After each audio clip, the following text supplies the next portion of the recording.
শাহজালাল রহমতুল্লাহ বুঝাইয়া দিয়া গেছেন সিলেটের মানুষকে, সিলেটের মানুষ, আমি যদি ইচ্ছা করতাম তো সিলেটের জমিনকে সোনার বানাইতে পারতাম, সোনার। যেই ব্যক্তি জায়নামাজে বৈশা সিলেট সুরমা নদী পার হইতে পারে, ও সিলেটের মাটিকেও সোনা বানাইতে পারত।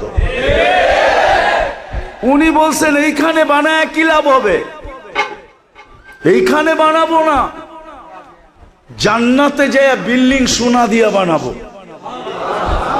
এই জন্য বানান নাই সাহাবারা, এই জন্য বানান নাই। বিদায় আমি কথা শেষ জায়গায় চলে আসছি। বুঝলে এতটুকুই যথেষ্ট।